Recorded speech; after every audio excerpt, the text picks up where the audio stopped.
Hello friends, स्वागत है आप सबका आपका अपना यूट्यूब चैनल अब पढ़ेगा इंडिया में। आज हम लेकर आए हैं आपके लिए रेलवे मॉडल सेट नंबर 8। अगर आपने अभी तक के पिछले सारे मॉडल सेट नहीं देखे हैं तो वो जाके प्लेलिस्ट से आप देख सकते हैं, जो कि आने वाले सारे एग्जाम्स के लिए आपके लिए काफ़ी महत्वपूर्ण साबित होंगे। तो अगर अभी तक आपने मेरे चैनल को सब्सक्राइब नहीं किया है तो चैनल को सब्सक्राइब कर दीजिए और साथ ही साथ बेल आइकन दबा दीजिए, ताकि इसी तरह के यूजफुल कंटेंट के वीडियो आपको हमेशा मिलते रहें। चलिए तो आइए शुरू करते हैं। शुरू करने से पहले आज के motivation thought of the day की बात करते हैं। तो ये कह रहा है कि सफलता की पोशाक कभी तैयार नहीं मिलती, इसे बनाने के लिए मेहनत का हुनर चाहिए। मतलब अगर आपको सफलता चाहिए तो उसके लिए आपको काम करना होगा, उसके लिए आपको कड़ी मेहनत करनी होगी। ये नहीं कि वो आपको प्रीपेड फॉर्म में मिल जाएगा और आप उसे उसका लाभ उठा सकते हैं। मतलब अगर आपको सफलता चाहिए तो आपको मेहनत करनी होगी। चलिए अब बढ़ते हैं हम अपने क्वेश्चंस की तरफ, जो कि आज का हमारा पहला क्वेश्चन है। वो है, निम्न में से कौन जहांगीर के चित्रकार थे? तो इसका जो सही आंसर होगा वो होगा option number B, second and third. ठीक है, चलिए अगर हम बात करते हैं इसमें से कौन कौन है, अबुल हसन और अकारीजा। मतलब 2 और 3 है अबुल हसन और अकारीजा। देखिए अबुल हसन की अगर बात करते हैं तो इसी अबुल हसन को नादिर जम्मा की उपाधि दी थी। ठीक है, नादिर जम्मा की उपाधि दी थी जहांगीर ने इसी अबुल हसन को। ठीक है, और जहांगीर के समय को ही चित्रकला का स्वर्णकाल भी कहा जाता है। क्या कहा जाता है? चित्रकला का स्वर्णकाल कहा जाता है। देखिए जहांगीर इतना चित्रकला का प्रेमी था कि वो अपनी आत्मकथा में लिखता है कि अगर कोई चित्र है उस पर आंख कोई और इंसान और भौं कोई और इंसान अगर भी बनाता है तो जहांगीर उस चित्र को देख के पहचान लेता है कि आंख कौन बनाया था और भौं कौन बनाता है। ठीक है, चलिए बढ़ते हैं अगले क्वेश्चन की तरफ। अगला क्वेश्चन है हमारा, दक्षिण अमेरिका में स्थित विश्व की सबसे अधिक ऊंची नौकायान झील कौन है? तो इसका जो सही आंसर होगा वो होगा ऑप्शन नंबर ए, टीटीकाका झील। ठीक है, जिसका क्षेत्रफल लगभग 8300 किलोमीटर स्क्वायर है। और इससे संबंधित क्षेत्र कौन है? पेरू बोलोविया, बोलेविया। ठीक है, ये लमसम 3811 मीटर की ऊंचाई पर है। ठीक है, और ये कहाँ है? यही बोलोविया पठार पर ये स्थित है। चलिए अगर हम बात और ऑप्शंस की करते हैं, अगर मिशिगन की बात करते हैं तो मिशिगन संयुक्त राज्य अमेरिका में है, 57,800 किलोमीटर में फैला हुआ ये। अगर हम बात विक्टोरिया झील की करते हैं तो इससे संबंधित जो क्षेत्र है वो है केन्या, युगांडा और तंजानिया। और इसकी जो क्षेत्रफल है वो 69,484 किलोमीटर है। ठीक है, चलिए बढ़ते हैं अगले क्वेश्चन की तरफ। अगला क्वेश्चन है, विश्व की सबसे लंबी पर्वतमाला कौन है? तो इसका जो सही आंसर होगा वो होगा ऑप्शन नंबर ए, एंडीज पर्वत। ठीक है, यही सबसे लंबी पर्वतमाला है और इसकी जो लंबाई है वो 7200 किलोमीटर है। ठीक है, और इसी एंडीज के उत्तर पश्चिम में, कहाँ याद रखिएगा, इस एंडीज के उत्तर पश्चिम में ही आटा कामा मरुस्थल स्थित है। आटा कामा मरुस्थल स्थित है। और एंडीज पर्वत की सबसे ऊंची चोटी कौन है? सबसे ऊंची चोटी जो है वो है एकांका गुआ।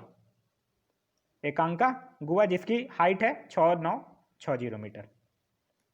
चलिए बढ़ते हैं अगले क्वेश्चन की तरफ। अगला क्वेश्चन हमारा कह रहा है, 100 साल का युद्ध किन के बीच लड़ा गया था? तो इसका ऑप्शन नंबर हो जाएगा सी, फ्रांस और इंग्लैंड के बीच लड़ा गया था। ठीक है, ये देखिए लमसम 1337 से लेके 1453 तक चला था ये युद्ध। ठीक है, और ये हुआ था क्यों? ये फ्रांस की राजगद्दी के लिए लड़ाई हुआ था। किसके किसके बीच? दो याद रखिएगा, एक था हाउस ऑफ बोलाइस और एक था हाउस ऑफ प्लांटजेंट। ठीक है, प्लांटजेंट, इन्हीं दोनों के बीच ये 100 साल का युद्ध हुआ था। चलिए अगले क्वेश्चन की तरफ बढ़ते हैं। अगला क्वेश्चन है हमारा, जय जवान जय किसान कथन को किसने प्रारंभ किया था? तो इसका जो सही आंसर है वो है option number B, Lal Bahadur Shastri. ठीक है, लाल बहादुर शास्त्री इसको बोले कब थे? 1965 में, जब भारत पाकिस्तान का युद्ध चल रहा था तभी ये बोले थे, जय जवान जय किसान का इन्होंने नारा दिया था। अगर हम बात कर लेते हैं इंदिरा गांधी की, तो इंदिरा गांधी ने भी एक नारा दिया था। इनने बोला था गरीबी हटाओ, गरीबी हटाओ का नारा इनने दिया था। अगर हम बात महात्मा गांधी की करते हैं तो महात्मा गांधी भी बहुत सारे दिए थे, जैसे कि याद रखिएगा, हे राम, भारत छोड़ो, करो या मरो, ये सब महात्मा गांधी ने दिया था। अगर हम जवाहरलाल नेहरू की बात करते हैं तो जवाहरलाल नेहरू से याद रखिएगा, इन्होंने पूर्ण स्वराज बोला था, पूर्ण स्वराज का नारा दिया था। ठीक है, चलिए बढ़ते हैं अगले क्वेश्चन की तरफ। अगला क्वेश्चन है हमारा, एक जीन एक इंजाइम सिद्धांत किसने प्रतिपादित किया था? तो इसका जो सही आंसर होगा वो होगा ऑप्शन नंबर बी, बिडल और टैटम ने। ठीक है, अगर हम बात यहीं पर डार्विन की करते हैं तो इसे याद रखिएगा, इनसे थ्योरी ऑफ इवोल्यूशन इसने दिया था। थ्योरी ऑफ इवोल्यूशन इन्होंने दिया था। चलिए बढ़ते हैं अगले क्वेश्चन की तरफ। अगला क्वेश्चन है हमारा, कौन सा अंग ग्लाइकोजन को ग्लूकोज में बदलता है और रक्त को शुद्ध करता है? तो इसका जो सही आंसर होगा वो होगा ऑप्शन नंबर बी यानी यकृत, लीवर। ठीक है, देखिए ये लीवर ग्लाइकोजन को ग्लूकोज में क्यों बदलता है? ग्लूकोज की मात्रा को नियमित रखने के लिए, ग्लूकोज की मात्रा को नियमित रखने के लिए। अगर हम बात यहीं पे लीवर की करते हैं तो लीवर से एक चीज याद रखिएगा, यह शरीर की सबसे बड़ी ग्रंथि भी है। सबसे बड़ी ग्रंथि कौन है? लीवर ही है। इसका वजन की अगर हम बात करते हैं, इसके वेट की बात करते हैं, तो इसका वजन लगभग 1.5 किलो से 2 kg के बीच में होता है। ठीक है, और इससे एक बहुत इंपॉर्टेंट चीज याद रखिएगा कि इसी लीवर के अंदर एक फाइब्रिनोजेन नामक प्रोटीन है। फाइब्रोजेन नामक एक प्रोटीन का उत्पादन होता है जो हमारे बॉडी में रक्त के थक्का को बनने में मदद करता है। ठीक है, चलिए बढ़ते हैं अगले क्वेश्चन की तरफ। अगला क्वेश्चन है हमारा, भारतीय संविधान में कुल कितनी अनुसूचियां हैं? तो इसका जो सही आंसर होगा वो होगा ऑप्शन नंबर ए 12 अनुसूची। देखिए मूल संविधान में 8 अनुसूची थी, याद रखिएगा। जब हमारा मूल संविधान लागू हुआ था उस समय 8 अनुसूचियां थी। उसके बाद 1951 में, ठीक है, उसके बाद याद रखिएगा 1951 में पहला संशोधन में 9वीं अनुसूची को जोड़ा गया।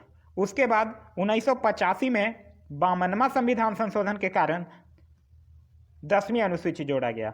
फिर उसके बाद 1992 में 73 संविधान संशोधन के द्वारा 11वीं अनुसूची जोड़ा गया। और फिर 1993 में 74वां संविधान संशोधन के द्वारा 12वीं अनुसूची जोड़ा गया। और अभी फिलहाल हमारे संविधान में 12 अनुसूचियां हैं। ठीक है, चलिए बढ़ते हैं अगले क्वेश्चन की तरफ। अगला क्वेश्चन है हमारा, भारत पर पहला मुस्लिम आक्रमण किस वर्ष हुआ था? तो इसका जो सही आंसर है वो है ऑप्शन नंबर सी 712 ईस्वी में। देखिए 712 ईस्वी में आक्रमण किया कौन था? आक्रमण किया था मोहम्मद बिन कासिम। मोहम्मद बिन कासिम, ठीक है, और ये पहला सफल आक्रमण भी था। मतलब पहला सफल आक्रमण मतलब मोहम्मद बिन कासिम जीत जाता है। और ये जीता क्या था? सिंध का प्रांत जीत लिया था, सिंध जीता था। और सिंध जीता था, उस समय सिंध का राजा कौन था जिससे ये सिंध जीता था? तो सिंध का राजा का नाम था दाहिर। सिंध का राजा था दाहिर और उसी से ये जीत लिया था सिंध। और ये सिंध आया था, मतलब सिंध पर आक्रमण किया था किसके कहने के बावजूद? ये ईरान के एक हकीम थे, मतलब उस समय आप समझ लीजिए गवर्नर थे, ईरान के हकीम थे, उनका नाम था अल हज्जाम।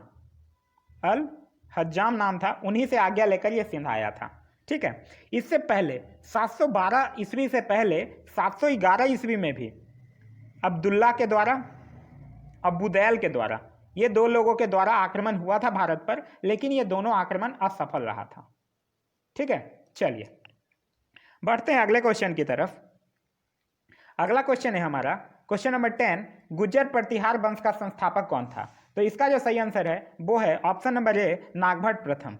ठीक है, ये नागभट्ट प्रथम थे कौन? मालवा के शासक थे, याद रखिएगा, मालवा के शासक थे। अच्छा, गुज्जर प्रतिहार वंश की अगर बात करते हैं तो इसी वंश के एक शासक थे राजा मिहिर भोज। ठीक है, आपने नाम सुना होगा राजा मिहिर भोज, ये गुज्जर प्रतिहार वंश के थे। और इन्होंने क्या किया था? विष्णु के सम्मान में बराह की उपाधि हासिल की थी, बराह की उपाधि धारण की थी। अगर गुज्जर प्रतिहार वंश की बात करते हैं तो इस वंश का जो अंतिम राजा था वो था यशपाल। ठीक है, चलिए बढ़ते हैं अब अगले क्वेश्चन की तरफ, जो है हमारा क्वेश्चन नंबर 11, विश्व का सबसे ऊंचा जलप्रपात कौन सा है? तो इसका जो सही आंसर होगा वो होगा ऑप्शन नंबर सी एंजिल। ठीक है, एंजिल। अगर ये बात करते हैं तो ये है कहां? ये है वेनेजुएला में। इसकी हाइट है 979 मीटर। ठीक है, ये गुआना पठार में स्थित है, गुआना पठार में स्थित है। और कौन सी नदी पे है? कैरो नदी पर है, याद रखिएगा, कैरो नदी पर स्थित है ये। चलिए बढ़ते हैं अगले क्वेश्चन की तरफ। अगला क्वेश्चन है, वेदों की ओर चलो किसने कहा था? तो इसका जो सही आंसर होगा वो होगा दयानंद सरस्वती, यानी ऑप्शन नंबर बी। ठीक है, दयानंद सरस्वती से एक और चीज याद रखिएगा कि इन्होंने 1875 में आर्य समाज की स्थापना भी की थी। 1875 में आर्य समाज की स्थापना की थी। अगर राजा राम मोहन राय की बात करते हैं तो इनसे याद रखिएगा कि इन्होंने आत्मीय सभा की भी स्थापना की थी, ब्रह्म समाज की भी स्थापना की थी और वेदांत कॉलेज का भी स्थापना किया था। ठीक है, अगर हम बात विवेकानंद की करते हैं तो इन्हें बेलूर मठ की स्थापना की थी कलकत्ता में, कब? 1887 में। और इन्होंने ही रामकृष्ण मिशन की भी स्थापना की थी 1897 में। ठीक है, चलिए बढ़ते हैं अगले क्वेश्चन की तरफ। अगला क्वेश्चन है हमारा, किस वायसराय की हत्या उसके कार्यकाल में कर दी गई थी? तो इसका जो सही आंसर होगा वो होगा ऑप्शन नंबर डी, यानी लॉर्ड मेयो। ठीक है, देखिए, लॉर्ड मेयो को एक अफगान था, वो 1872 ईस्वी में चाकू मारकर इसकी हत्या कर दी थी, लॉर्ड मेयो की। और लॉर्ड मेयो से एक और चीज याद रखिएगा, इसी के टाइम में, लॉर्ड मेयो के शासनकाल में ही 1872 में प्रथम बार जनगणना हुआ था। मतलब नियमित जनगणना 1872 से ही स्टार्ट हुआ था इसके कार्यकाल में, ठीक है। और इसने 1872 में ही एक कृषि विभाग की भी स्थापना की थी। क्या किया था? कृषि विभाग का भी स्थापना किया था, ठीक है। चलिए बढ़ते हैं अगले क्वेश्चन की तरफ, जो कि है हमारा क्वेश्चन नंबर 14। क्वेश्चन नंबर 14 कह रहा है, निम्नलिखित में से किसको अंग्रेजी सरकार ने काकोरी षड्यंत्र के मामले में फांसी चढ़ा दिया था? तो इसका जो सही आंसर होगा वो होगा ऑप्शन नंबर डी, यानी रामप्रसाद बिस्मिल। देखिए, सबसे पहले बात करते हैं काकोरी कांड की। अगर काकोरी कांड की बात करते हैं तो काकोरी कांड था क्या? काकोरी कांड कब हुआ था? 9 अगस्त 1925 को। याद रखिएगा, डेट बहुत बार एग्जाम में पूछा गया है। 9 अगस्त 1925 को एक ट्रेन थी, उस ट्रेन का नाम भी याद रखना होगा आपको। उस ट्रेन का नाम था 8 डाउन ट्रेन। 8 down train. वो आ रही थी कहां से कहां तक? वो आ रही थी सहारनपुर से लखनऊ। सहारनपुर भी यूपी का ही एक जगह है। सहारनपुर से लखनऊ वो ट्रेन आ रही थी, तो 10 लोगों ने मिलकर उस ट्रेन में रेलवे खजाना लूटा था, और इसी को काकोरी षड्यंत्र नाम दिया गया था। क्यों? क्योंकि यह काकोरी नामक जगह पे ही लूटा गया था, इसीलिए इसका नाम काकोरी षड्यंत्र दिया गया था। चलिए, अगर हम बात करते हैं कि इसमें रामप्रसाद बिस्मिल के साथ साथ और बहुत लोगों को, जैसे कि आप नाम याद रखिएगा, राजेंद्र लाहिड़ी, रोशन सिंह और अशफाकुल्ला खान, इन सबको 1927 में फांसी दे दी गई थी। सबको काकोरी षड्यंत्र केस में ही फांसी मिल गया था, ठीक है। अगर इसके बाद और साथ ही साथ एक और याद रखिएगा कि इसमें एक साचिंद्र सान्याल थे, ठीक है। साचिंद्र सान्याल, इनको आजीवन कारावास दे दिया गया था यही काकोरी केस में, ठीक है। चलिए अब बढ़ते हैं अगले क्वेश्चन की तरफ। अगला क्वेश्चन है हमारा, स्वतंत्रता संग्राम के लिए सबसे कम आयु के शहीद कौन थे? तो इसका जो सही आंसर होगा वो होगा option number D, Khudiram Bose, ठीक है। खुदीराम बोस लगभग 18 वर्ष की आयु में इनको फांसी दे दी गई थी 1908 ईस्वी में, ठीक है। अब इनको फांसी दी क्यों गई थी ये समझ लीजिए। इनके ऊपर केस था, ये मुजफ्फरपुर में एक जज था, ठीक है। उस जज का नाम था जज किंग्सफोर्ड, ठीक है। जज किंग्सफोर्ड था मुजफ्फरपुर का। इस पे इन्हें क्या किया था, इस पे बम फेंकने का प्रयास किए थे, क्योंकि ये हालांकि ये मरा नहीं था, लेकिन उसी केस में खुदीराम बोस को और प्रफुल्ल चाकी को, 2 लोगों को गिरफ्तार कर लिया गया था, जिसमें प्रफुल्ल चाकी आगे जाके डर के मारे या जो कहिए वो आत्महत्या कर लेते हैं, और खुदीराम बोस को फांसी मिल जाती है 18 वर्ष की उम्र में 1908 ईस्वी में। तो यही सबसे कम उम्र के शहीद थे। अगर मुस्लिम में पूछा जाए तो मुस्लिम में ये श्रेय अशफाकुल्ला खान को जाता है, जिनको काकोरी कांड में फांसी की सजा दी गई थी, ठीक है। अगर बात हम यहीं पे सुखदेव भगत सिंह की कर लेते हैं, तो सुखदेव, भगत सिंह और राजगुरु तीनों को कब फांसी मिली थी? 31 मार्च 1931 को इन तीनों को फांसी मिली थी, ठीक है। चलिए बढ़ते हैं अब अगले क्वेश्चन की तरफ। अगला क्वेश्चन है हमारा, भटनागर पुरस्कार का संबंध किस क्षेत्र से है? तो इसका जो सही आंसर होगा वो होगा विज्ञान और तकनीकी, यानी ऑप्शन नंबर सी, ठीक है। अगर हम बात करते हैं ये भटनागर पुरस्कार की, तो भटनागर पुरस्कार कब से दिया जा रहा है? 1997 से दिया जा रहा है, 1957 से दिया जा रहा है, और इसमें 2 लाख रुपए दिए जाते हैं इनाम के रूप में, ठीक है। अगर हम बात कर लेते हैं यहीं पे विज्ञान से रिलेटेड, और तो विज्ञान में और एक और पुरस्कार भी मिलता है, कलिंग पुरस्कार। अब विज्ञान के क्षेत्र में आप जानते ही होंगे कि भारत रत्न भी मिलता है, ठीक है। चलिए अगर हम बात कर लेते हैं शांति, तो शांति के लिए नोबेल पुरस्कार दिया जाता है, और कब से दिया जा रहा है नोबेल पुरस्कार शांति के लिए? 1901 से, ठीक है। अगर यहीं पे बात हम लोग संगीत और नाटक की कर लेते हैं, तो संगीत के लिए क्या दिया जाता है? संगीत के लिए दिया जाता है ग्रैमी पुरस्कार, ठीक है।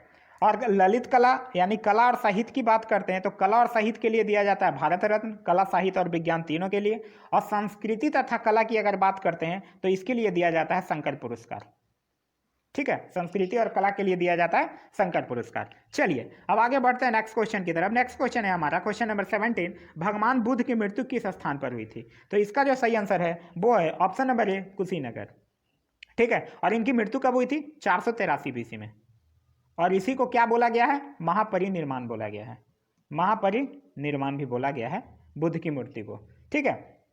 अगर हम बात करते हैं कुशीनगर की ओर, तो ये अपना अंतिम उपदेश भी कुशीनगर में ही दिए थे, और किसे दिए थे? एक इनका शिष्य था सुबध नामक एक शिष्य था, उसी को ये अपना अंतिम उपदेश भी कुशीनगर में ही दिए थे, ठीक है। अगर हम बात कपिल वस्तु की करते हैं, तो इनके जो पिता थे, पिता का नाम इनका क्या था? शुद्धोधन। तो ये जो शुद्धोधन थे, इन ये कपिल वस्तु के ही क्या थे, राजा थे इनके पिता। और इनका जन्म भी कहाँ हुआ था, इनका जन्म 563 बीसी में वही लुम्बिनी कपिल वस्तु में ही हुआ था। ठीक है, महात्मा बुद्ध का जन्म 563 बीसी ईस्वी में लुम्बिनी कपिल वस्तु में ही हुआ था। और अगर हम बात कर लेते हैं सारनाथ की, तो ये अपना प्रथम उपदेश सारनाथ में दिए थे। ठीक है, और कौन सी भाषा में, तो पाली भाषा में। चलिए अगले क्वेश्चन की तरफ बढ़ते हैं। अगला क्वेश्चन है हमारा, बेकिंग सोडा का रासायनिक नाम क्या है। तो इसका जो सही आंसर होगा वो होगा ऑप्शन नंबर बी, यानी सोडियम बाइकार्बोनेट। ठीक है, सोडियम बाइकार्बोनेट को ही हम लोग बेकिंग सोडा बोलते हैं, मतलब NaHCO3। ठीक है, अगर हम सोडियम कार्बोनेट की बात करते हैं तो सोडियम कार्बोनेट होता है Na2CO3, और इसको हम लोग क्या बोलते हैं, बासिंग सोडा बोलते हैं। क्या बोलते हैं, बासिंग सोडा बोलते हैं। अगर हम सोडियम क्लोराइड की बात करते हैं तो इसको बोलते हैं NaCl, और इसको हम लोग नमक भी बोलते हैं, यानी सॉल्ट बोलते हैं। अगर सोडियम हाइड्रोक्साइड की बात करते हैं तो इसको NaOH बोला जाता है, और इसको क्या बोला जाता है, कास्टिक सोडा, कास्टिक सोडा। चलिए अब बढ़ते हैं अगले क्वेश्चन की तरफ। अगला क्वेश्चन है हमारा, वायुमंडल के किस भाग में ओजोन की मात्रा सबसे अधिक पाई जाती है। तो इसका जो सही आंसर होगा वो होगा ऑप्शन नंबर सी, स्ट्रेटोस्फेयर, यानी कि समताप मंडल। ठीक है, और यही समताप मंडल में वायुयान उड़ाया जाता है। ठीक है, वायुयान उड़ाने की आदर्श दशा भी यही समताप मंडल में होती है। अगर हम बात करते हैं ओजोन की, तो ओजोन परत की मोटाई मापने के लिए हम लोग क्या यूज करते हैं, डॉप्सन इकाई का यूज करते हैं। ठीक है, चलिए बढ़ते हैं अगले क्वेश्चन की तरफ, जो कि हमारा क्वेश्चन नंबर 20, निम्नलिखित में से किसका सती प्रथा उन्मूलन में मुख्य स्थान है। तो इसका जो सही आंसर होगा वो होगा option number B, Lord William Bentinck. ठीक है, इसका जो सही आंसर होगा वो होगा option number B, Lord William Bentinck. अगर लॉर्ड विलियम बेंटिक की बात करते हैं तो इन्हें नहीं, राजा राम मोहन राय की सहायता से, राजा राम मोहन राय की सहायता से 1829 ईस्वी में सती प्रथा को समाप्त कर दिया था। और यही लॉर्ड विलियम बेंटिक जो क्या है, भारत का पहला गवर्नर जनरल भी है, भारत का पहला गवर्नर जनरल है। ठीक है, अगर हम बात यहीं पे लॉर्ड इरविन क्यों करते हैं, तो इन्हें नहीं, इनसे गांधी इरविन समझौता हुआ था 1931 में, याद रखिएगा। अगर हम बात लॉर्ड हेस्टिंग की करते हैं, तो लॉर्ड हेस्टिंग की अगर बात करते हैं तो इनसे क्या हुआ था, संगोली की संधि हुई थी इनके समय में। संगोली की संधि हुई थी किसके किसके बीच, अंग्रेजों एवं गोरखों के बीच, अंग्रेजों एवं गोरखों के बीच। कब हुई थी, 1816 में। चलिए अगर हम बात लॉर्ड रिपन की कर लेते हैं, तो लॉर्ड रिपन क्या किया था, सबसे इनसे इंपॉर्टेंट जो काम है इनका वो है वर्नाकुलर प्रेस एक्ट को इन्हें समाप्त कर दिया था। ठीक है, प्रेस एक्ट समाप्त कर दिया था। इसने स्थानीय स्वशासन भी शुरू किया था, स्थानीय स्वशासन शुरू किया था।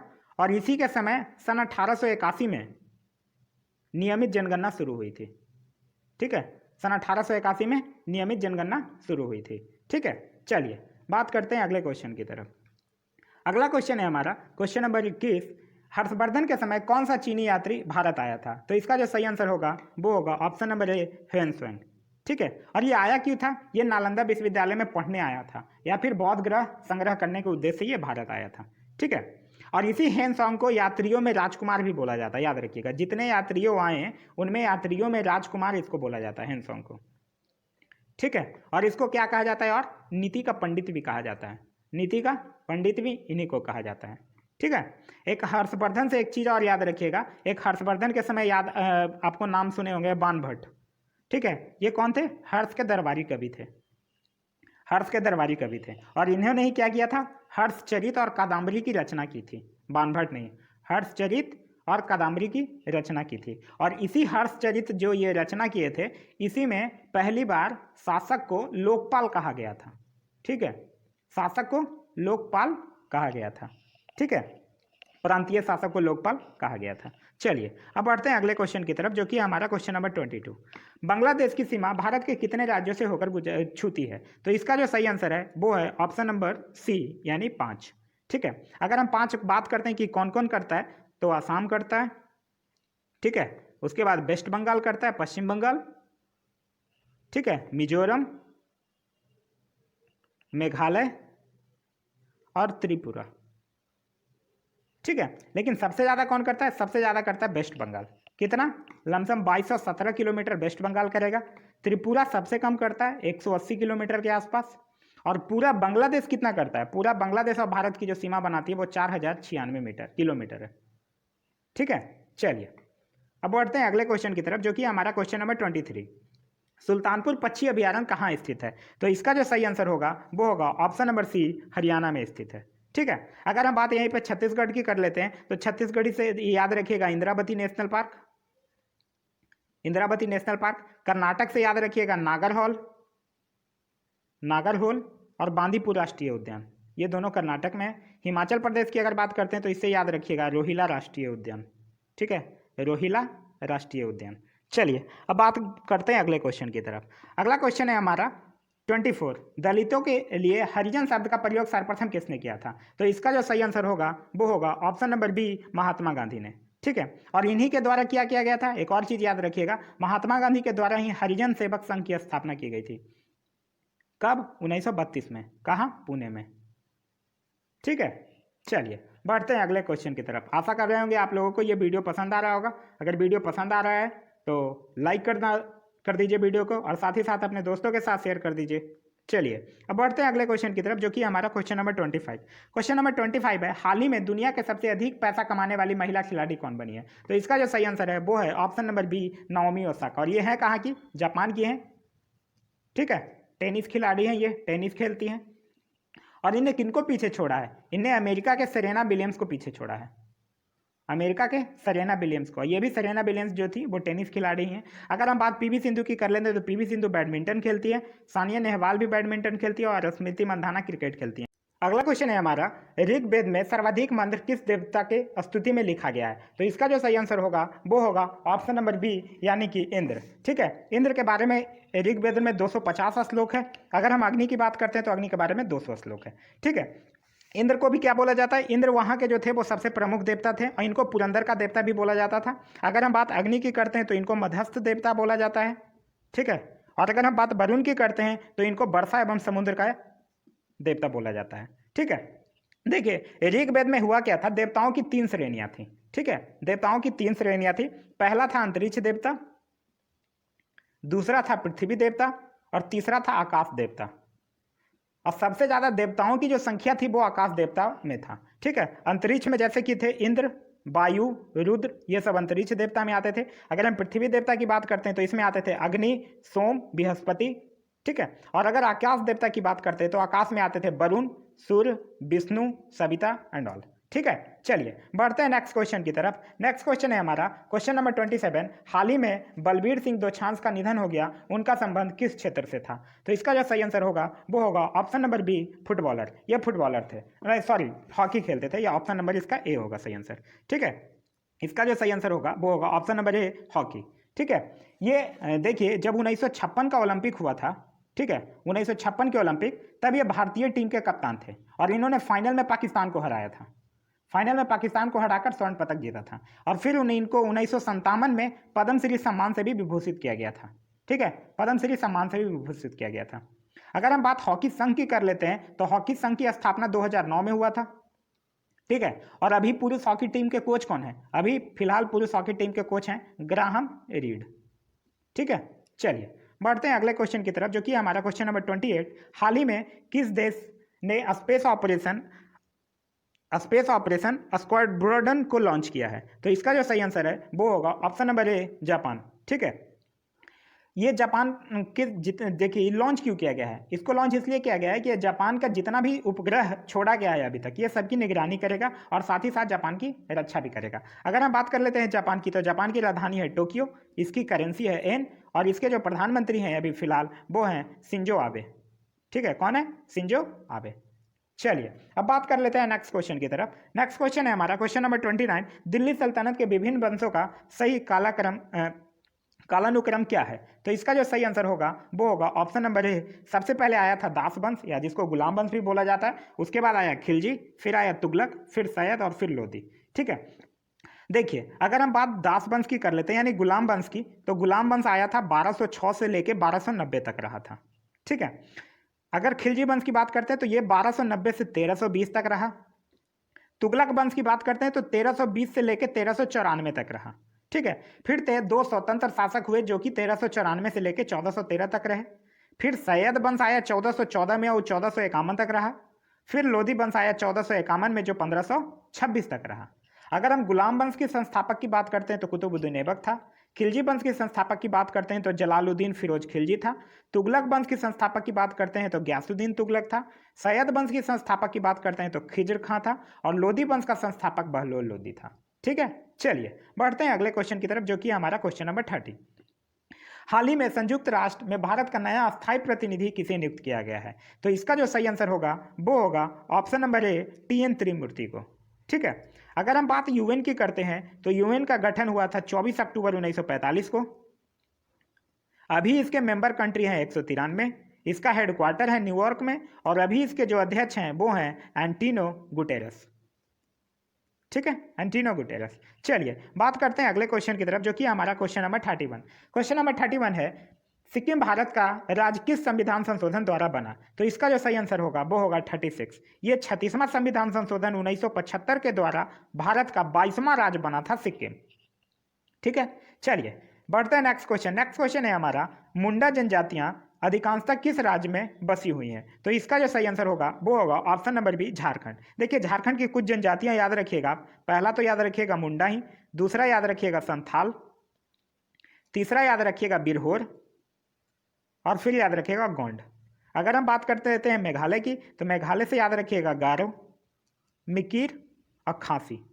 ये तीनों जनजातियां मेघालय में पाई जाती हैं। अगर हम बात करते हैं सिक्किम की, तो सिक्किम से याद रखिएगा एक लेप्चा जनजाति। ठीक है, चलिए बढ़ते हैं अगले क्वेश्चन की तरफ, जो कि हमारा क्वेश्चन नंबर 33। क्वेश्चन नंबर 33 कह रहा है, कला की गंधार शैली किसके समय में फली फूली थी? तो इसका जो सही आंसर होगा वो होगा ऑप्शन नंबर ए, कुषाण। देखिए अगर गंधार शैली की बात करते हैं तो गंधार शैली था क्या? गंधार शैली एक शैली था जो भारतीय प्लस यूनानी, मतलब भारतीय शैली और यूनानी शैली दोनों को मिलाकर बना था गंधार शैली। ठीक है, चलिए अगर हम बात करते हैं कुषाण की, तो कुषाणों के समय ही एक और शैली बढ़ा था। उस शैली का क्या नाम था? मथुरा शैली। इसका विकास भी सबसे ज़्यादा यही हुआ था। ये जो मथुरा शैली था ये भारतीय कला की शैली थी। ठीक है, अगर हम बात कर लेते हैं कुषाण की, तो कुषाण वंश के संस्थापक कौन थे? कुषाण वंश के संस्थापक थे कुजुल कडफिसेस। ठीक है, लेकिन कुषाण वंश से अगर बात करते हैं तो कुषाण वंश का एक सबसे इंपॉर्टेंट राजा था कनिष्क। ठीक है, और कनिष्क के समय ही चौथी बौद्ध संगति कुंडलवन कश्मीर में हुआ था। ठीक है, और कनिष्क के दरबार में ही विभूति रहते थे, जिनमें एक रहते थे कौन? नागार्जुन। ठीक है, कौन रहते थे? नागार्जुन, जिनको कि भारत का आइंस्टीन भी कहा जाता है। भारत का आइंस्टीन भी कहा जाता है। और इसी जो राजा थे, मतलब कनिष्क राजा, कनिष्क के राजा में एक राजवैद्य भी रहते थे चरक। ठीक है, और जिनने क्या किया था? चरक संहिता की रचना की थी। चलिए बढ़ते हैं नेक्स्ट क्वेश्चन की तरफ। नेक्स्ट क्वेश्चन है हमारा, जंतर मंतर का निर्माण किसने किया था? तो इसका जो सही आंसर है वो होगा ऑप्शन नंबर डी, यानी महाराजा जयसिंह ने। ठीक है, जयसिंह द्वितीय ने किया था। और जंतर मंतर है क्या? जंतर मंतर एक खगोलीय वेधशाला था। ठीक है, खगोलीय वेधशाला था। ठीक है, महाराजा जयसिंह द्वितीय ने इसकी निर्माण करवाया था। चलिए बढ़ते हैं अगले क्वेश्चन की तरफ। अगला क्वेश्चन है हमारा, सरकारी व्यय को नियंत्रित करने का प्राधिकारी है? तो इसका जो सही आंसर होगा वो होगा ऑप्शन नंबर सी, वित्त मंत्रालय। ठीक है, अब वित्त मंत्रालय जो होता है वही देश की अर्थव्यवस्था का मुख्य संचालक भी होता है। ठीक है, अर्थव्यवस्था का मुख्य संचालक भी वित्त मंत्रालय होता है। और अभी जो फिलहाल में हमारे वित्त मंत्री हैं वो हैं निर्मला सीतारमन। ठीक है, चलिए बढ़ते हैं अगले क्वेश्चन की तरफ, जो कि हमारा क्वेश्चन नंबर 36। भारत में वित्त आयोग का मुख्य कार्य है? तो इसका जो सही आंसर होगा वो होगा ऑप्शन नंबर ए, केंद्र तथा राज्यों के बीच राजस्व का वितरण करना। ठीक है, चलिए अब बढ़ते हैं अगले क्वेश्चन की तरफ, जो कि हमारा क्वेश्चन नंबर 37। जीएसटी की विभिन्न दरों के संदर्भ में अंतिम निर्णय लेने का अधिकार किसे प्राप्त है? तो इसका जो सही आंसर होगा वो होगा ऑप्शन नंबर डी, जीएसटी परिषद। ठीक है, और जीएसटी परिषद का अध्यक्ष कौन होता है? जीएसटी परिषद का अध्यक्ष होता है वित्त मंत्री। ठीक है, अब भारत में जीएसटी कब लागू हुआ था? 1 जुलाई 2017 से लागू हुआ है। ठीक है, किसके सुझाव पर? विजय केलकर समिति के सुझाव पर। विजय केलकर समिति के सुझाव पर। अब भारत जीएसटी लागू करने वाला कौन सा देश है? 161वां देश है। ठीक है, अब भारत में जीएसटी लागू हुआ कैसे? कनाडा मॉडल पे। तो ये सब चीज याद रखिएगा जीएसटी से रिलेटेड। चलिए अब बढ़ते हैं अगले क्वेश्चन की तरफ, जो कि हमारा question number 38। Universal declaration of human rights में कुल कितने अनुच्छेद हैं? तो इसका जो सही आंसर होगा वो होगा ऑप्शन नंबर सी, यानी कि 30 अनुच्छेद हैं। ठीक है, और इसको संयुक्त राष्ट्र ने अडॉप्ट कब किया था? इसको अडॉप्ट किया था 10 दिसंबर 1948 को। और इसीलिए 10 दिसंबर को हम लोग क्या मनाते हैं? मानवाधिकार दिवस भी मनाते हैं। चलिए अब बढ़ते हैं अगले क्वेश्चन की तरफ, जो कि हमारा क्वेश्चन नंबर 39। क्वेश्चन नंबर 39 कह रहा है, भारत डायनामाइट लिमिटेड केंद्र कहाँ स्थित है? तो इसका जो सही आंसर होगा वो होगा ऑप्शन नंबर बी, हैदराबाद। ठीक है, और हैदराबाद से एक और चीज़ याद रखिएगा, हैदराबाद में एक और है एयरफोर्स अकेडमी, एयरफोर्स अकेडमी। आइए भारत डायनामाइट लिमिटेड की स्थापना कब हुई थी? 1970 में हुआ था। ठीक है। अगर हम बात यहीं पे कोलकाता की कर लेते हैं तो कोलकाता से याद रखिएगा कि यहाँ क्या है, भारतीय पुरातात्विक सर्वेक्षण विभाग है, पुरातात्विक सर्वेक्षण विभाग। अगर हम बात चेन्नई की करते हैं तो चेन्नई से एक याद रखिएगा, सॉरी दिल्ली से याद रखिएगा कि नेशनल डिफेंस कॉलेज दिल्ली में है। ठीक है, नेशनल डिफेंस कॉलेज दिल्ली में। अगर हम बात कर लेते हैं कानपुर की तो कानपुर से याद रखिएगा चमड़ा अनुसंधान केंद्र कानपुर में है। ठीक है, चलिए अब बढ़ते हैं अगले क्वेश्चन की तरफ, जो कि है हमारा क्वेश्चन नंबर 40। क्वेश्चन नंबर 40 कह रहा है निम्नलिखित में से किस विटामिन में कोबाल्ट होता है? तो इसका जो सही आंसर होगा वो होगा option number D, vitamin B12। ठीक है, अगर हम विटामिन B12 की बात करते हैं तो इसका जो रासायनिक नाम है वो क्या है? साइनोकाबालामिन। ठीक है, अगर विटामिन B1 की बात करते हैं तो इसका जो रासायनिक नाम है वो है थाइमिन। B2 की बात करते हैं तो ये है राइबोफ्लेविन, और अगर B6 की बात करते हैं तो इसका जो रासायनिक नाम है वो है पायरिडॉक्सिन।